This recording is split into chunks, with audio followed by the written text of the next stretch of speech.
Decide করে দিয়েছিল সাইটে যে ওয়েস্ট থেকে এন্ট্রি হবে। তো আমাদের হচ্ছে এগুলোও মাথায় রাখা লাগে যে কোন দিকে সাউথ নর্থ অ্যান্ড দেন, কারণ এই যে সার্কুলেশনের যে ব্যাপারটা না, যে উইন্ডো কোনখানে প্লেস করতে হবে, এইগুলোই আমাদেরকে শিখাইছে। যে ধরেন আমার টেবিল ইউজ করতে কতটুকু স্পেস লাগে, তারপর আমার বুক শেলফে কতটুকু স্পেস লাগে, তারপর আমার খাটের সামনে কতটুকু স্পেস লাগে আর্গুমেন্টালি, যাতে ধরেন এই যে আমরা হাঁটাহাঁটি করে আমরা বাড়ি খাই না।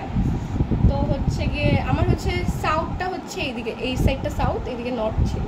তো এখানেও উইন্ডো ছিল, সাউথ আর নর্থ ফেসিং উইন্ডো, তাতে সার্কুলেশন ন্যাচারাল ভেন্টিলেশনটা হয়। আমাদের তো এসি প্রেফার করে না, যে যত এসির ইউসেজ কমানো যায়। এটা কি একজন বা দুজনের জন্য ইউজেবল তাই না? আর নর্থ দিয়ে হচ্ছে লাইট আসে বেশি, আর সাউথ দিয়ে হচ্ছে বাতাস বেশি, এই জন্য সাউথে হচ্ছে উইন্ডো করে দিচ্ছি, সরি যে ব্যালকনি করে দিচ্ছি।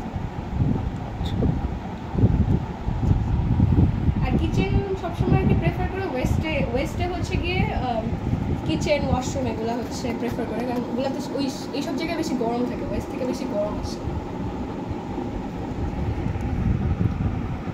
কিন্তু আমার হচ্ছে ওয়েস্টটা ছোটো হওয়ার কারণে, 15 ফিট হওয়ার কারণে ওয়েস্টটাই হচ্ছে আমি বেশি কিছু আটাইতে পারি না, কিন্তু ওয়াশরুমগুলো ওয়েস্টে দিচ্ছি।